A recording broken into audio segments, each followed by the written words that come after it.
The Livestream Code and Rating Administration has rated this online event PG. All ages admitted. Please be kind and stay on topic. Good evening and welcome to the Good Stuff Live. My name is Dave Sundstrom and wow, it's a Wednesday. I'm only having kind of internet issues tonight, so we'll see how that goes. But as long as you can hear me, right, and hear my guest, that's the important thing. So I may be cutting out every now and again, and if that happens, people, please just forgive us.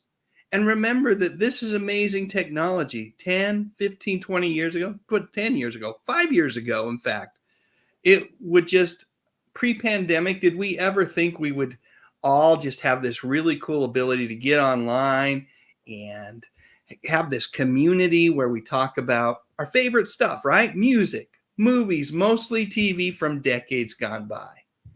So I've got a very special guest. I think most of you know who's coming on in just a moment. But before I do that, let's go and see who's hanging out. And let me first check here. Look at that. Indeed, there is a super chat. Looks like it might be a super sticker from one Lance Chaffin, channel member Lance Chaffin. Well, God bless you, Lance. Thank you for being tonight's executive producer of the live stream. I really appreciate you, and I appreciate the super chat. That is very kind of you. Let's see what we can do. How can I find a way to say thank you? It's been a while since Spider-Man's reared his web here. Let's do this. Someone is trying to embarrass me.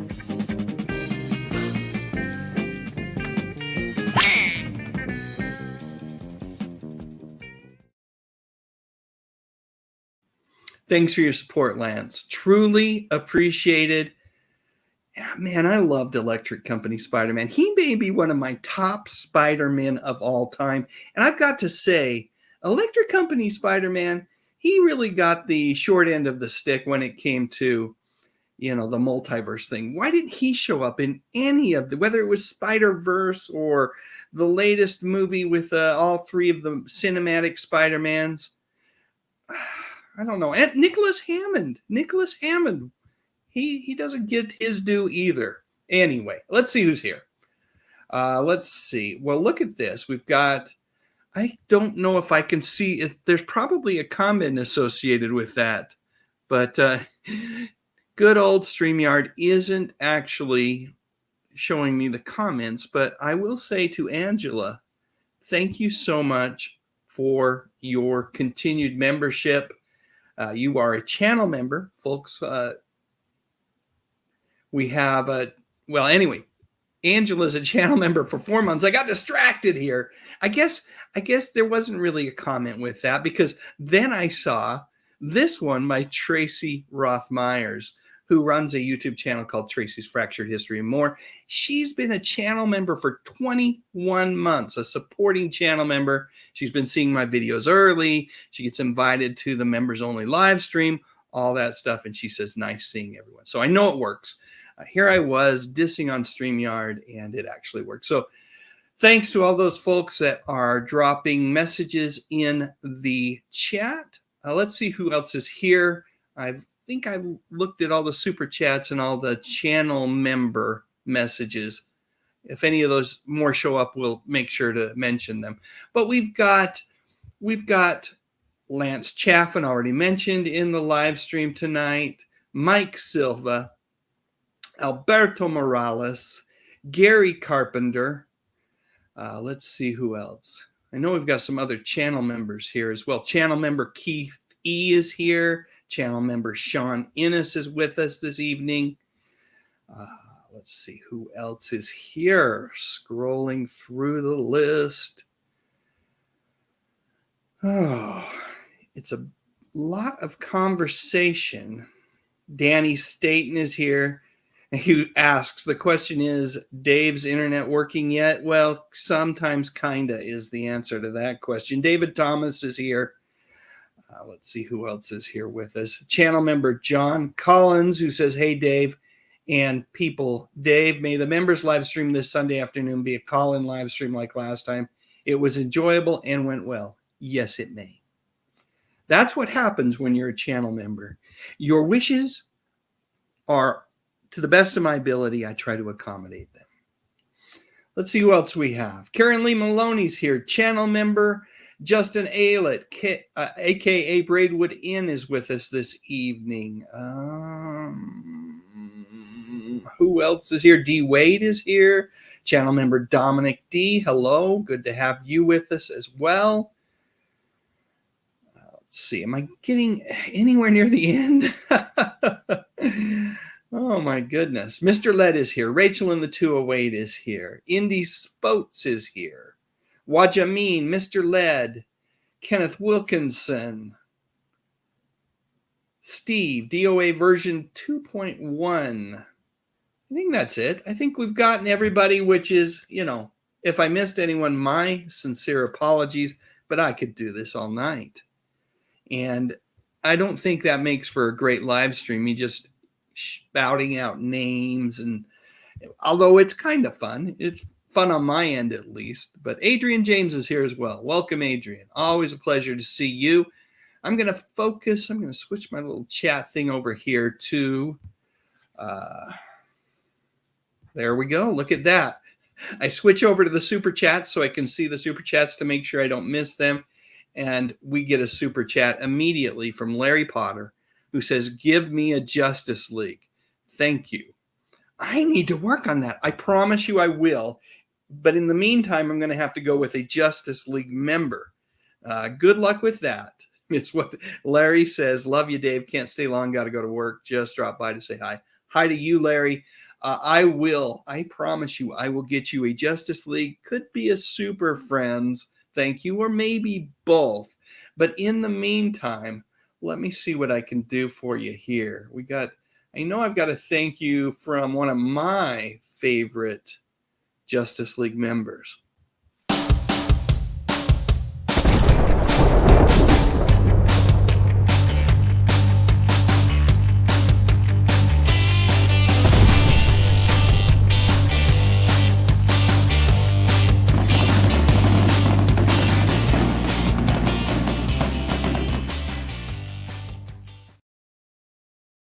You for your wonderful support, Larry. Truly appreciated.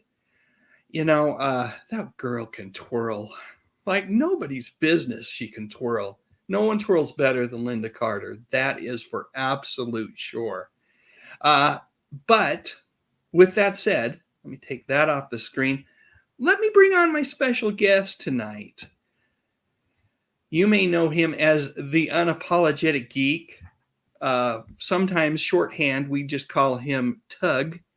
In real life, I think those that know him and love him best call him Eric. But Eric, the Unapologetic Geek, welcome to the live stream. Hello, thanks for having me. It is a true treat to be able to visit with you this evening. I'm so excited to get to know you a little bit better on this stream. But first question I got to ask, how well do you twirl? Not very well, but my brother, when he was younger, when he was a kid, and I'm going to get in so much trouble if he finds out I said this online, he used to dress up as Wonder Woman and do the twirl, and he was really good at it. You know what? I am totally okay with that. That's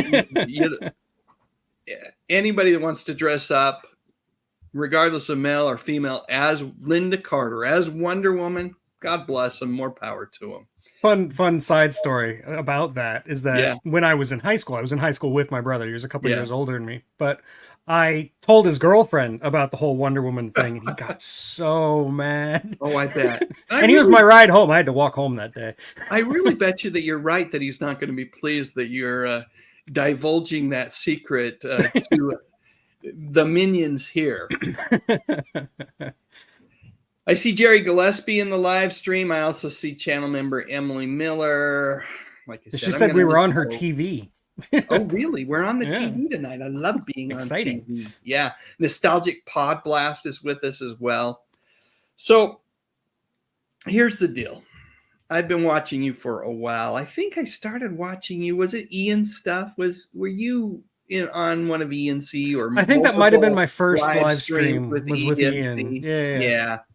And he's kind of just disappeared. He made a live stream, or he made a video the other day, just kind of updating everybody. Sounds like he's still very, very busy with a lot of things that are not having to do with YouTube, and that's cool. Life does tend to get in the way, but I'm grateful. Just get married, so yeah, I'm grateful that when he did his live streams, he brought on guests like you, and that's where I think I first saw you, and then I love your mini reviews that you do, and some of the other things there. It's definitely right in my wheelhouse in terms of the kind of TV shows that I enjoy, and so it's fun to watch your commentary on them. But as a kid, we talk about Wonder Woman, and I was a huge comic book fan.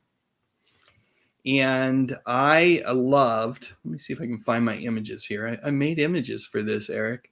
Oh, awesome. I loved a certain comic book called Secret Origins. Ooh. Matter of fact, I had this very issue, #1, and it was like they were all reprints, right? They weren't actual new stories that were being created, but it was the origins of all my favorite superheroes and supervillains. And so, Eric, I'm going to ask you this tonight. I need to know your secret origin. So I'm hoping you'll spend a few minutes and kind of just enlighten us. What brought you here? And you're now known as the superhero of the internet of YouTube called the Unapologetic Geek. What happened? Your parents didn't die, right? No, my parents are alive. Well, one of them's still alive. My dad did die, but it's a whole nother story. Sorry. Don't want to bring that down. When I was I think about 7 years old, I was really small for my age. I was a real tiny kid. When I hit my growth spurt, I really hit my growth spurt. But back then I was really small, and we had our TV in the kids' bedroom. Me and my brother, we shared a room, and we had a TV, but the TV was on top of the dresser, right? And I was too short to reach the volume, and I wanted to turn it up. So I was climbing the dresser to get to the TV, and the whole thing basically collapsed, and the TV hit me on the head. You hear of terrible things happening to children when that happens. You survived it. I did survive it, but that's what made me the superhero I am today. Now I'm obsessed with television because I have one embedded in my brain. I love it. I love it. So that's a great origin story for the comic books. But how about talk to me about what really kind of caused you to find your way onto YouTube and share your love and your passion for all things nostalgic. Well, it's kind of a long, sordid tale of me not really knowing what I'm doing with my life. When I was growing up, I knew I wanted to be a writer, and I'm still a writer at first and foremost. That's my jam. But like making a living as a writer is almost impossible, especially in this day and age. Yeah. I went to writers' conferences. I was giving like manuscripts to agents, and I would get really good feedback. They'd be like, this is really good, and I mean that, and this is why it's really good, and this is like some stuff that you can improve upon, and whoever finally gets you signed is going to be really lucky, but I can't actually represent you. That would be silly. So I'm sort of banging my head against the wall. The publishing industry, I've written more queries than I could even list. It's ridiculous. I hear all these horror stories from people like J.K. Rowling being like, I got rejected 20 times before I got published. I've been rejected like 300 times. So. But I'm comfortable enough to know that it's not because of my talent. Like I do believe I'm actually a good writer. It took me a long time to get to that point. Yeah. But I do believe I can write. It's just the publishing industry is horrible. It's nuts. So when I went to college, I really didn't know what I wanted to do. I wanted to be a psychologist. I wanted to be a filmmaker. I actually took a whole bunch of film classes. I took a bunch of writing classes. I thought I could be an English teacher, but then I actually tried teaching for a while, and nope, can't do that. Then I wanted to be a lawyer, yada, yada. I basically just took so many different majors and switched majors so many times that they eventually just gave me my diploma and sent me on my way. So go home. So then I worked actually in the publishing industry for a while. I worked at a law book publishing company, which is the much less exciting side of the publishing industry. Yeah. And eventually, I got married. I became a stay-at-home dad, which is my primary job now. But I was still really passionate about writing. And so what I started doing is I started up a website, and I started like just sharing my thoughts with the world on my website. And I got a little bit of traffic, not a lot, but I had a few people who were like reading my stuff and commenting on it.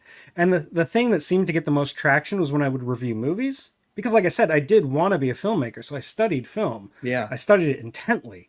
So I knew a lot. And I would try to write intelligently like I knew more than I actually do know.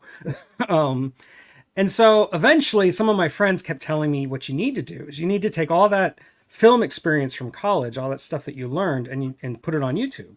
Because I know you know how to edit. I know you know how to talk about movies intelligently. Just do this on YouTube and you'll do great. And it took me a couple of years before I was finally convinced to give it a try. And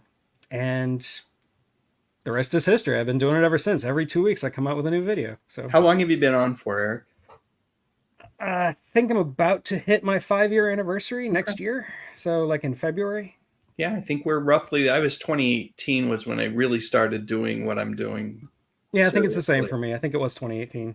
Yeah. Okay. Sounds good. We have a lot in common. We really do. My undergraduate was in communications, and I wrote for the college newspaper. I did movie reviews, and my dream was to be a writer as well, a journalist, but a writer. And it didn't happen. It's hard. It's real. I tried freelancing for a long time, and that's hard too. I've gotten one short story published and a couple articles in local newspapers. That's about it. That's awesome. You got 3 more published than me. I self-published my own book. Yeah. So there's that too. Because eventually I just got fed up and I'm like, I'm going to do it myself. So. And the beautiful thing, and hopefully you've done this a little bit, is that now that you've self-published, you can promote too via your YouTube channel. Yep, that's the plan. With my next book, I'm definitely going to start the promotion early to see if I can build up enough cred to get a lot of sales, and then I can actually sell myself to an agent again. So we'll see how that goes. Fingers crossed for you, my friend. Fingers crossed. Cross those toes too. Yeah. Well, I like both origin stories. Maybe we can find a way to kind of mash them together and create the comic book version of the origin story. But that's great, and I appreciate you taking the time to share that with us and with the audience tonight, the community here. I do see some folks, some regulars. We got Danny Hooley, Gloop Trekker, and who else? I saw someone else, a familiar name. Al Duarte is here. So bunch of folks popping in. Channel member Dominic D. If I didn't mention you, I better mention you. You're a channel member. You deserve specific mention. So I warned you that I was going to ask you some questions. I was going to grill you. It's a section of the live stream that I really enjoy, and I call it My Favorite Things. And I love it so much, I've even made a title sequence for it. So here we go.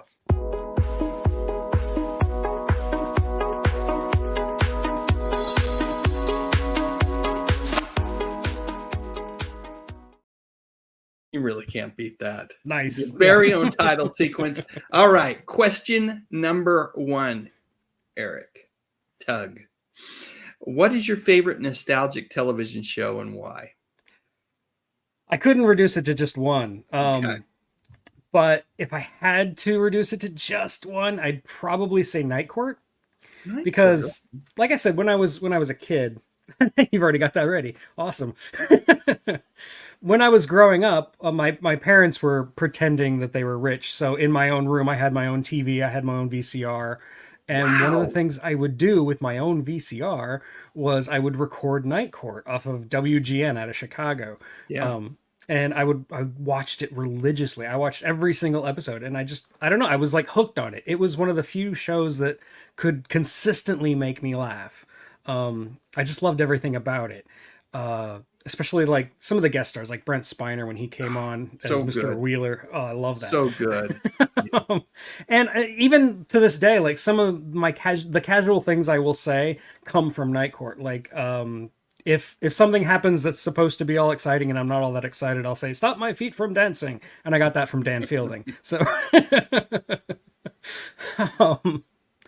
but my runners up were MASH, because we'll talk about it again when we talk about bringing the whole family together, but spoiler alert. But MASH was kind of like my parents' show, and they watched it every single night. Because again, it was on at like 5:30 every single night. So we would watch it, and then we'd have dinner. And so like, and it was a show that as a kid, I understood it. Like I got it. Like you understand a lot when you're a kid. You just don't necessarily have the life experience to put it into context. Right. So watching it later, like as an adult, and really understanding that context, I think I appreciate it even more. It's a great show. I mean, yeah, it is. Yeah. It's fantastic, and I can't wait to talk more about it, because I think we have similar memories of MASH. So we'll get to that. Go ahead. Okay. Any other shows you want to mention, as long as we're talking about favorite nostalgic shows? The Twilight Zone, and not just because I'm doing a whole series on it right now on my channel, but there you go. I was always fascinated by the Twilight Zone, and I still to this day consider Rod Serling something of a role model. His personal life's a little iffy. He wasn't necessarily a great guy, but as a writer, he was definitely something that I aspired to. And the idea that when something wasn't working, he knew how to fix it to make it work. Like they were trying to find somebody to narrate the Twilight Zone, and they were having all kinds of headaches. I don't remember who the original guy was supposed to be, but he dropped out at the last second. And then Rod Serling just came out and said, look, I'll just do it. Okay. I have no experience in front of the camera, but I'll do it. Whatever. And of course you can't have the Twilight Zone without Rod Serling's narration. It's like, it's the whole point, right? and as a writer, I've tried to emulate that Twilight Zone style and how to make a twist that's actually integral to the story and not just coming out of left field just to come out of left field, something that actually has meaning. Things like that. The Twilight Zone, it introduced me to one of my favorite writers of all time, which is Richard Matheson. Richard Matheson. Yeah, there we go. That guy can write a story. Yes, he can. Yeah. The only other show I had on my list was Contact with Carl Sagan, just because I would watch the heck out of that. Carl Sagan, again, just has a mesmerizing voice, and he made science really like fun to learn in a way that very few other people have done since. Like the remake Contact with I can't remember his name. He's not as good. Like he's fine. The remake Contact is fine. It's just not it's not Carl Sagan. Yeah. Carl Sagan had a way of being really, really smart, but not seeming egotistical in any way. Like he didn't seem like he was talking down to you. It was like he was talking to you like a friend, Yeah. That's really hard to pull off for a science communicator. So yeah. So is Contact different than Cosmos? No, that's what I meant. Cosmos. Contact is the book that he wrote. I wanted Cosmos. to make sure. Cosmos. I mean Cosmos. Okay. Cosmos. Yeah. I loved Cosmos as well. The first version of it. I didn't ever watch the second version. It's not bad, but it's not the same. Yeah. Sagan was definitely a great communicator, entertainer, and educator. All those things. And Contact was a great book. Right. Yeah, absolutely. And here's the thing that made him the real deal. And so it's true with so many people. It's the love they have for what they do, right? Absolutely. Clearly, he had a love for science. Okay, second question. Do you have a favorite actor or actress in a television show? I've got a male and a female for you. I got an actor and an actress. And the actor is Scott Bakula from Quantum Leap. Oh, yeah. So highly underappreciated as an acting job, because every week he was trying to be a different character. Even though he was still Sam Beckett, he was also this other character that was Swiss cheesed with Sam Beckett. And I was always very impressed with his ability to play that role, because that's not easy to do week after week after week. Right. And sometimes they throw a massive curveballs. Like he would have to be a mentally impaired guy one day, and then a fashion model the next. Right. Like it was really cool that he was able to do that. And as for actress, I got to give it to Cassandra Peterson, Elvira, because of course. Like, do I have to explain myself? No.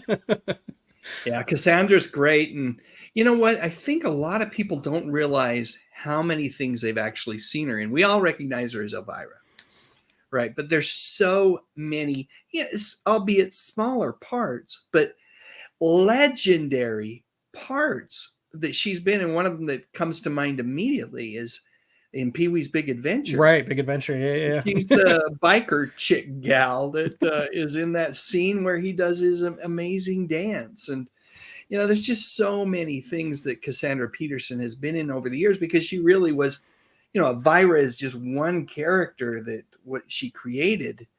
And she was a improv comedian hanging out with the likes of Phil Hartman and Paul Rubens. And they were good friends, and it's I know she has, I think Elvira has been a blessing and a curse for her. Well, yeah, I mean, it's one of those cases where you get the role of a lifetime, and it kind of defines you, and you kind of get boxed in, and people forget all the other stuff you've done with your life. You just get reduced to that one character. And Elvira is a great character, very iconic character. But you're right. She could do other things, and people don't often recognize her in other roles because she's not dressed like Elvira. Exactly.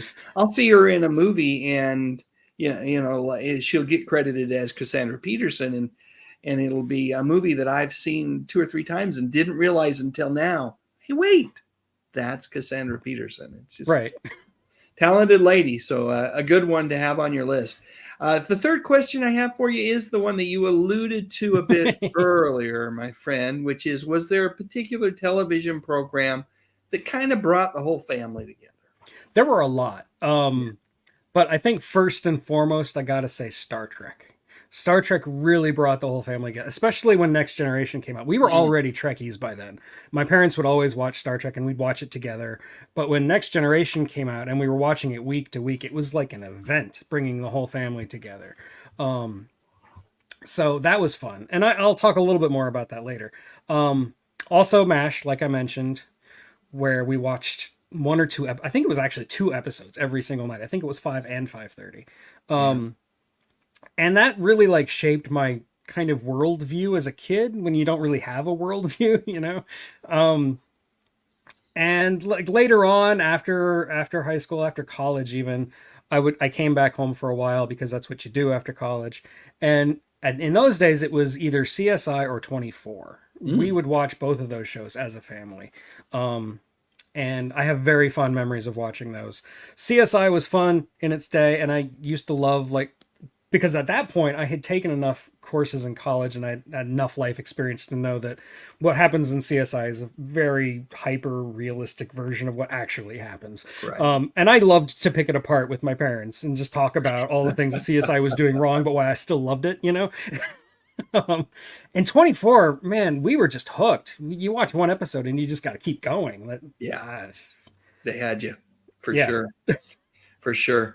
MASH, I mentioned earlier, that was it was on at 5 in our area, but it was also on at 10:35 p.m. right after the news.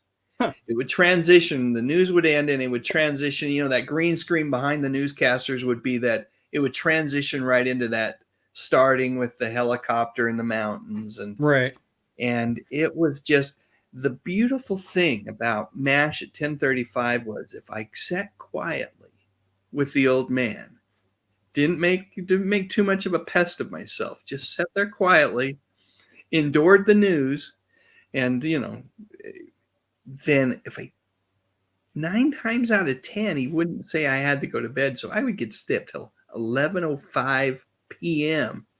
Excellent. Excellent. It was great to be able to stay up so late. So good shows, though. I love your list for sure. what is your most vivid television memory? Well, it's hard to separate like my TV shows, TV series watching, and like news events. Because when I Yeah. think of vivid TV memories, I Right. think of the Berlin Wall coming down. Yeah. Sitting there I was like 12, I think, when it happened, and just sitting there in the living room, probably in my underwear. I don't know.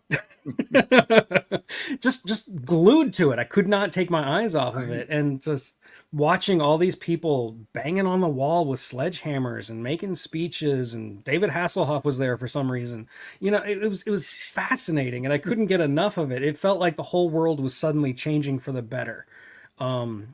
And it was something that my 12-year-old self didn't really know how to process properly, but I sensed that it was one of the biggest moments I would experience as a kid.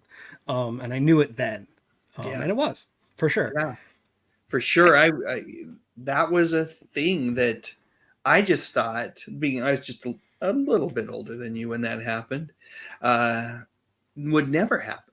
I lived through my 12-year-old existence was Cold War, right? And always hearing about the dangers of the Soviet Union and feeling like that was always going to be the case. Yeah, And up until that moment, I was still raised the same way. I was still terrified that nuclear war was going to start any minute, you know? Right. And I love how you mentioned Hasselhoff. Why do we all have this memory? It's like, I'm sure it was just a small part of it's just something we all vividly remember. Hasselhoff singing on the remains of the Berlin Wall. What a great image that was. And boy, what a fixture in pop culture David Hasselhoff is. Love that dude. Okay. Great memory for sure. When you're not watching TV or writing something or working on a video, what really floats your boat? What do you enjoy doing most?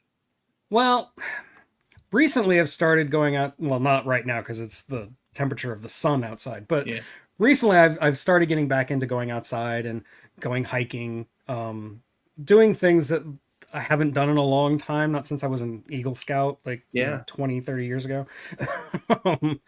And it's all because my son is more interested in going outside, and I want to encourage that. And by doing that, by encouraging him to do it, I'm kind of encouraging myself to do it. And we're finding lots of like random places where just little out of the way, little hiking trails in the middle of nowhere. That's awesome. Or one thing that he's discovered that he loves, and I've started to love too, is going inside caves. Because I grew up in Florida. We didn't have caves in Florida. It was just underwater. Right. But then one day when we were driving through Kentucky, we just decided to stop at Mammoth Cave, which is a national park. And we went in our first cave there. And ever since then, he's been hooked. He's wanted to go to caves everywhere. And right now I live in the middle of the Midwest, so there's caves everywhere. So that's been a lot of fun. That's cool. Yeah. But honestly, the thing that I do the most when I'm not busy doing the other things, the writing, working on YouTube, watching movies or TVs, I play video games. I've always been an avid video gamer ever since the Nintendo, the original Nintendo.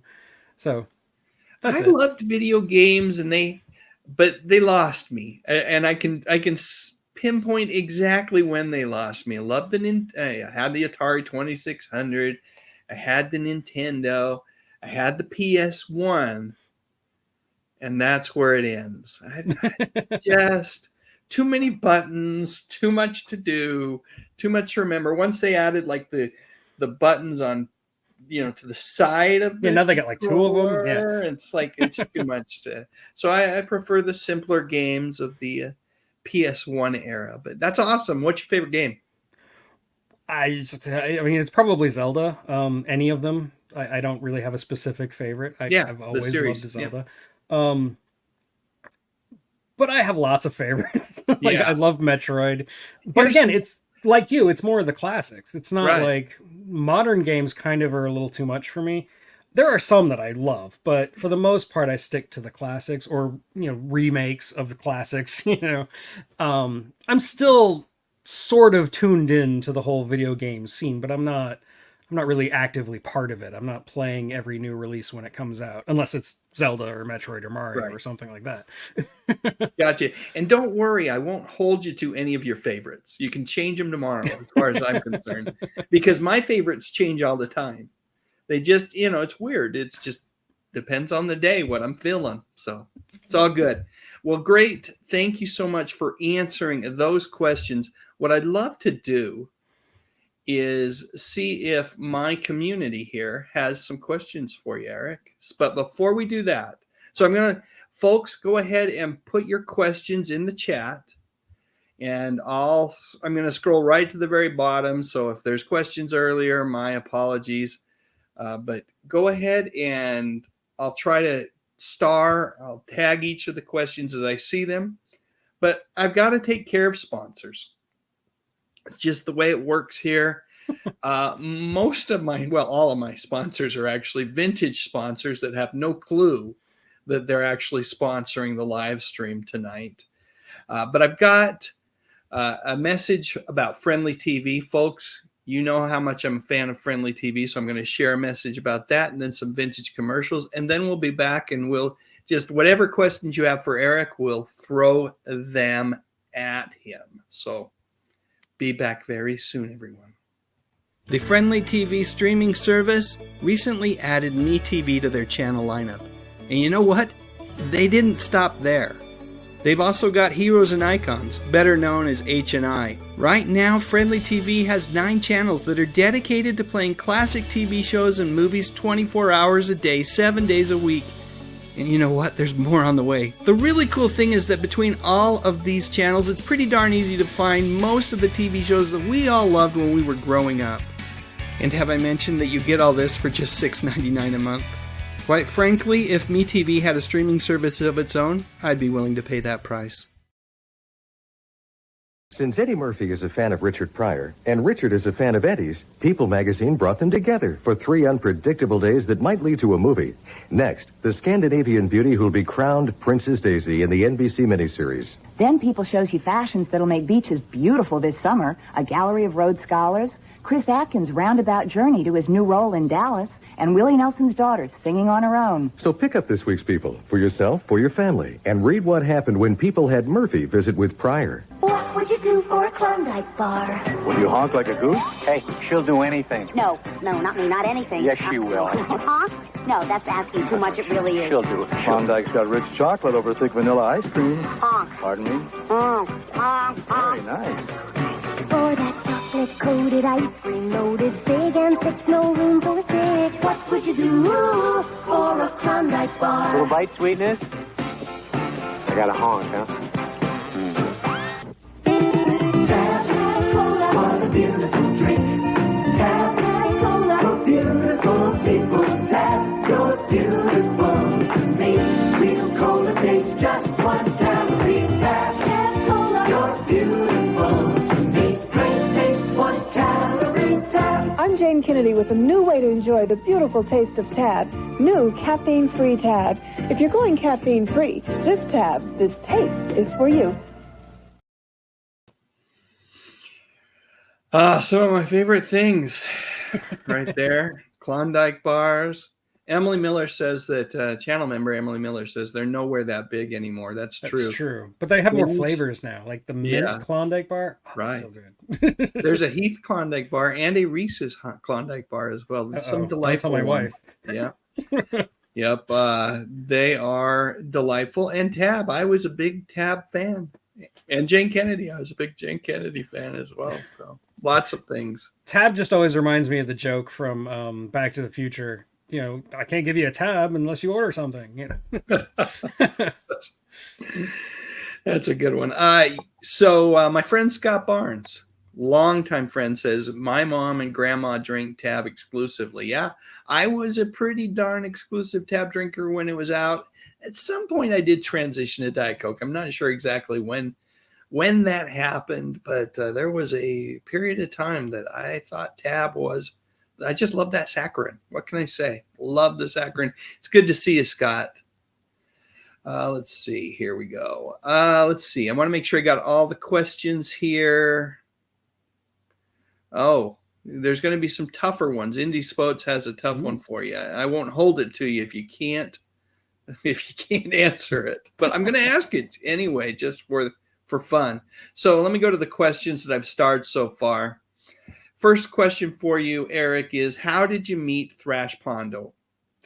Honestly, the answer to that is the YouTube algorithm. It just popped up on my feed one day, Thrash reading some of his terrible dad jokes. Yeah. And I loved it so much. And I immediately was like commenting on all of them. I went through his whole back catalog, and every time he would have a list of dad jokes, I would just watch that video and I would leave comments. And then at some point, he found my channel. I'm not really sure how, whether it was through my comments or separately through the algorithm. And we just like hit it off. We just became really good friends like that because we were able to talk about old stuff. And any gaps in my classic movie knowledge, he has it all covered. So I like having him around because if I have any questions, I can just ask him and he'll usually know the answer.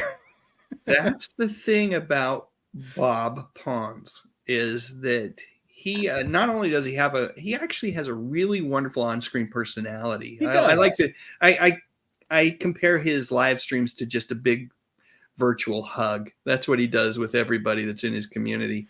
But that man's knowledge of all things nostalgic, and in particular dealing with fantasy and science fiction and that kind of stuff, it's extensive. He's great. He's absolutely great. Wonderful to have on live streams. I know you've had him on quite a bit. Yeah, he's a blast. He is. And he's one of the reasons I started doing live streams. Like he and Ian are the ones who talked me into doing it. So, and after Retro Nerd Girl did her 12 hours, I just felt like I had to.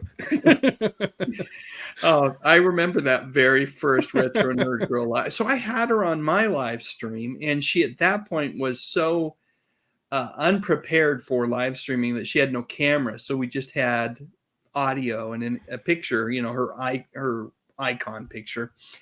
And then when she did that first live stream, and it was, you're not exaggerating, when I literally went, I think like 7 or 8 hours. I joined it and late at night, and it was going, and fell asleep while she was talking. Not about her that I fell asleep. It was just late, and woke up and it was still going. I could not believe that she was still plugging away at it. But there were people there, and I think she's just so kind that she didn't want to end the live stream while anyone was still on it with her. Pretty amazing. Okay, here's a question for you. Okay. I'd like to know, this is Steve. He wants to know what your favorite ice cream topping is. That like shell hard, like it's like chocolate syrup. You pour it on the ice cream and then it solidifies. Yeah. I love that stuff. I've always loved that stuff. So good. But other than that, just really honestly, just chocolate syrup or whipped cream. These are things that I love. I'm a very simple man of very simple tastes. Vanilla ice cream, or do you have a particular flavor? It changes. Vanilla is always a good standby, but usually I like to have something like mint chocolate chip, or I've been known to have peanut butter ice cream, or even like coffee ice cream. I like those kinds of flavors. Yeah. Love it. Channel member Sean Innes says, tell us about your published short story, Tug. Where can we find it? So talk to us about your work. Okay. My published short story, which was published in the, let's see, it doesn't have the year on it, does it? It was a quarterly horror fiction magazine called Dark Moon Digest. This was a long time ago. I think this was 2012, maybe 2011. Let's see if there's a date on here. Hold on. I know this is riveting content. 2012. And it was a competition for horror stories. Just any kind of horror story. And I had a really good short story that I had written a few years earlier called Somatoform Purgatory, which, other than sounding highly pretentious, was just the title that I gave it because it's complicated. It's hard to explain. But like, it's a science fiction story, but it's also a horror story. It's about a robot realizing that he's a robot. He thinks he's a person and he's actually a robot. And it's all about perception of reality. It's very like Philip K. Dick. That was one of my inspirations for it.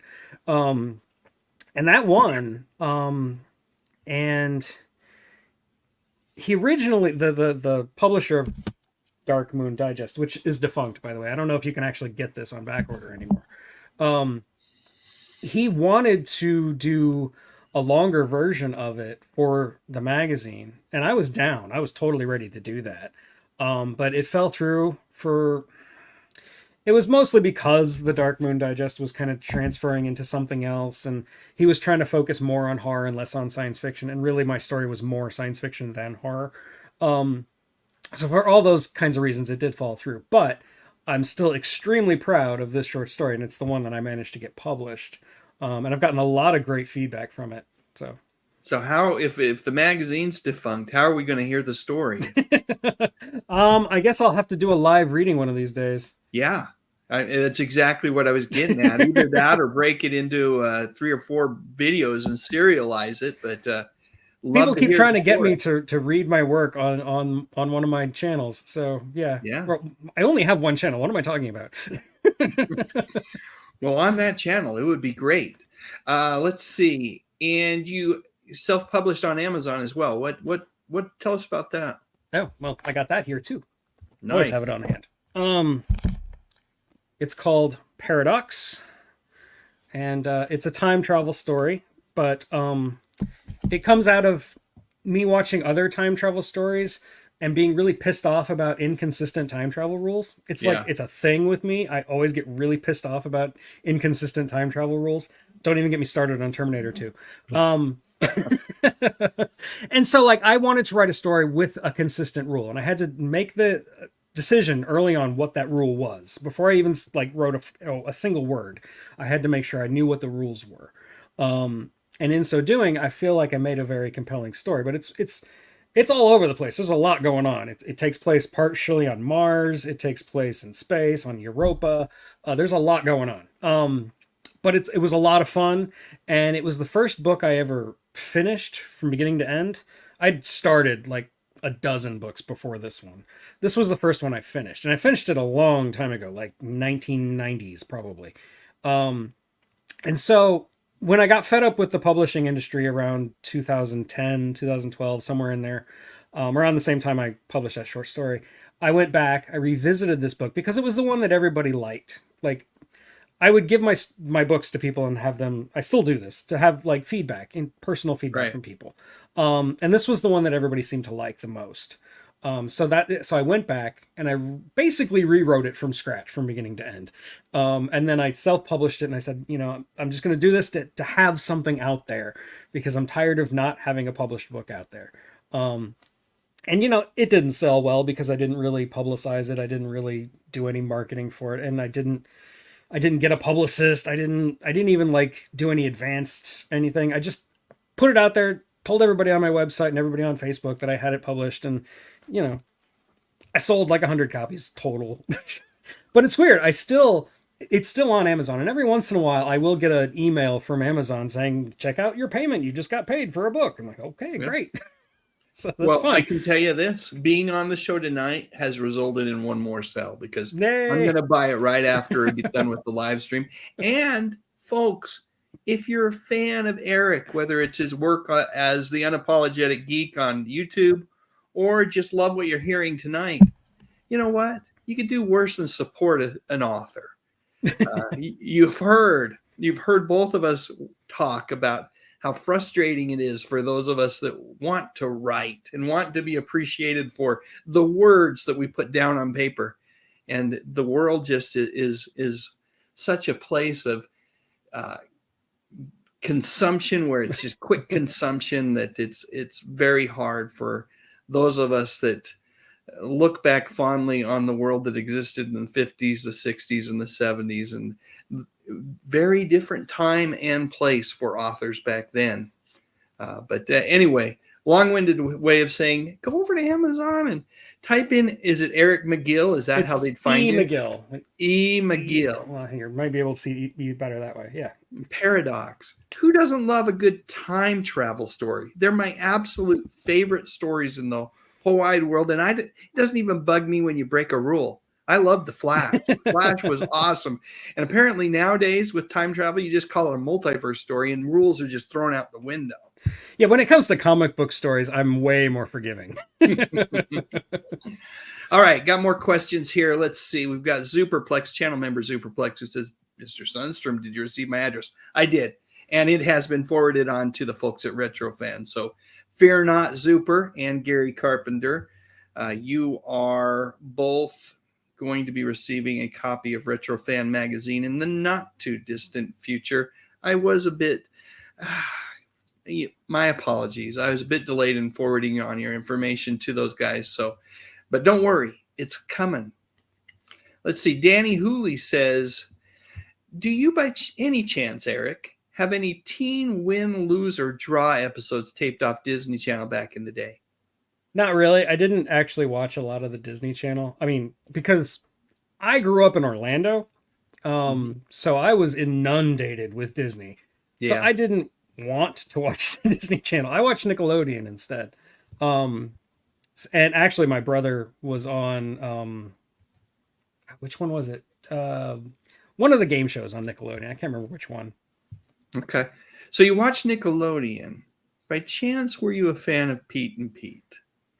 Not really. Okay. I'm sorry. I was a huge fan of You Can't Do That on Television. That was my favorite. That's a good one too. Yeah. Definitely a good one too. All right, let me see what else we got here. Here is the question. You know what? Before we get to Indie Spote's question, which is a challenging question, you mentioned, well, Danny Hooley mentioned the Disney Channel, and you and I, prior to going live tonight, we're talking for a minute, and you mentioned golly gee shucks, and I can't remember the other wonderful words that you were allowed to say as an employee of the Disney Corporation. But if you could just share a little bit about, you know, I saw a question earlier about what you did for employment, and I don't think we need to tell people what you do for employment now, or, you know, you said you're a stay-at-home dad, so that's an awesome, noble role right there. But you did mention employment with Walt and gang, and I'd love to hear that story. Yeah, I don't think I'm technically allowed to say I was an employee. They called us cast members. That's right. That's actually how they would get around discrimination, but don't tell anybody. I did work at Disney, and I did meet famous people while working at Disney. I got to give orange juice to Marcia Clark, the prosecuting attorney in the O.J. Simpson trial. So I got to hand it to her and say, "Here's your O.J." without laughing. That was a lot of fun. But the most famous people I think I met Michael Jackson and Macaulay Culkin when they went to Disney. I was there.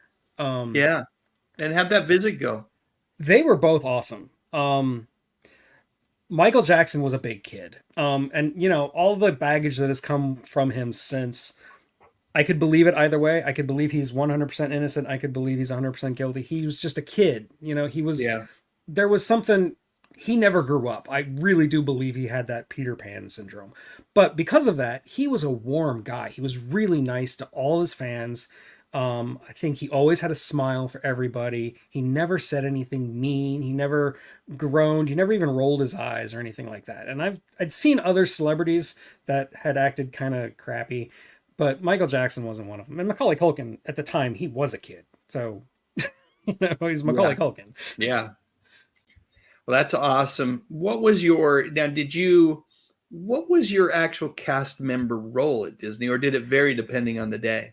It varied. There were, primarily I was in food service, but then later I did transition to guest services a little bit. Mm-hmm. And that's when I would do what are called VIP tours, where I would actually help with the celebrities, which was mostly just making sure they get through the lines, making sure they get through the crowds easily, making sure they were having a good experience, which wasn't always easy. It really more depended on the character of the personality of the actual celebrity than whatever I could do, because I was just a cast member. I was nobody. I was hidden.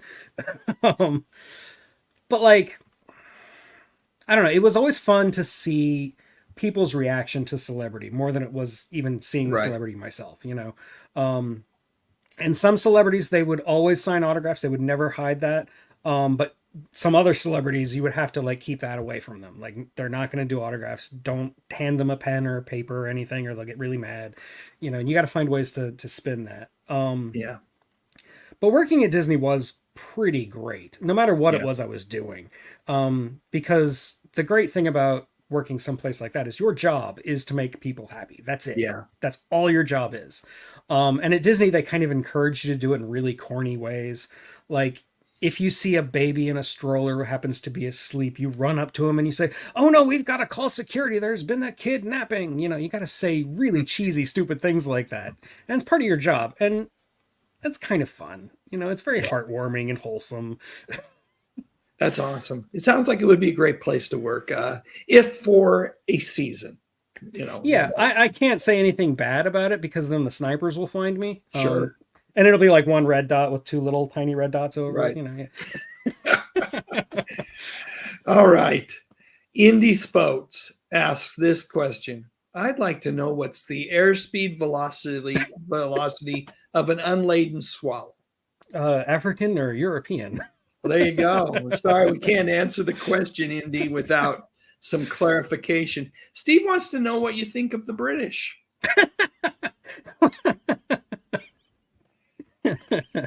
Well, I like you, Steve. You're very cool. And Nostalgic Podblast wants to know if you ever had a chance to meet Scott Bakula. No, I did not. I really wish I had. He's still alive. I could still meet him someday, but Yeah. no. Here's an easier question. What do you want to write? If you had your druthers, what would it be? Would it be screenplays, novels? What is it that you would really enjoy writing? It would be fiction novels. Like that's my primary bread and butter. I've written a couple of screenplays, but every time I do it, I always feel like really constrained by that format. Mm-hmm. I'm not good at that. I really like to describe a scene, and you can only do so much in a screenplay. If you describe it too much, you're not writing a screenplay anymore. So, Gotcha. Well, it has been a delightful hour, Eric. I has. truly have enjoyed getting to know you, getting to know more about what makes the man tick. Tell us, let me go ahead and find my image here. I know I have an image of your channel that I wanted to pull up while you talked a little bit about what you do here on YouTube. There we go. Okay, yeah, I review sci-fi classic movies. When I was starting my YouTube channel, I was looking around, seeing what niches were already filled. I like to talk about horror movies, but there's plenty of channels on YouTube about horror. So I stuck with science fiction, which is actually my true love. Like that's what I write. And I wanted to do classic science fiction because that's what I grew up with. That's what my dad loved. And you know, everybody's always trying to impress their dad. That's kind of human nature, right? So yeah, that's what I do. I talk about the history. I talk about like how the movie was made. I do talk about my opinions a little bit. I don't dwell on them very much because usually it's all positive. I very rarely have bad things to say because after researching a movie for a while, even if you didn't like it at first, just knowing so much about it, you eventually come to like it anyway. Right. So I usually don't have anything bad to say about a movie. And then over the last couple of years, I have started doing TV shows. I did The Outer Limits, or at least I did the first season of The Outer Limits. I haven't done the second season yet. And I started doing The Twilight Zone. This coming Sunday, I've actually got a review of Time Enough at Last, which is, the first famous episode I get to cover. Love So that. Look forward Love to that. that episode. Can't wait to see the video. Folks, if you don't want to miss that video, the way you're going to make sure that you don't is you're going to hit that search bar on YouTube and type in the Unapologetic Geek. It'll take you right there he'll be right at the very top of the results list. Make sure you hit the subscribe button. Make sure you hit the bell so that you're notified Ding, when ding. Eric makes new videos. And I guarantee you from watching a handful of Eric's videos and seeing him on live streams that it's time well spent if you love the good stuff the way that we do. So thanks again, Eric. Truly appreciate you having you with us tonight. Well, thank you for having me. It's been a pleasure. It's been great. And thank you to every single person that was with us this evening. It's just a super active chat. crazy how active this chat has been going on. It's hard to keep And up. Well, I can't. And I often tell these guys what happens is it works out okay for me, because what I get to do is go back and rewatch the live stream. And, there's things I miss, what my guests might say. So it's going to be interesting listening to you again and holding you to your favorites. I said I wouldn't, but I'll hold them to you. Now that I'm committing them to memory. But also, they'll be different tomorrow. Trust me. All my answers will be completely different. More than that, reading the chat is just so much fun. Seeing what these guys have to say, kind of riffing off what we're saying. It's just a unique experience. So I can't wait to do that. But they are indeed a special community. And I always love to close each of my live streams by inviting my friend Fred Rogers to come on board and just, he says it better than I could. He's just I'm just not that articulate, and he is so, he's so musical. So let's bring him on to share my feelings about all of you as my community members. You are special.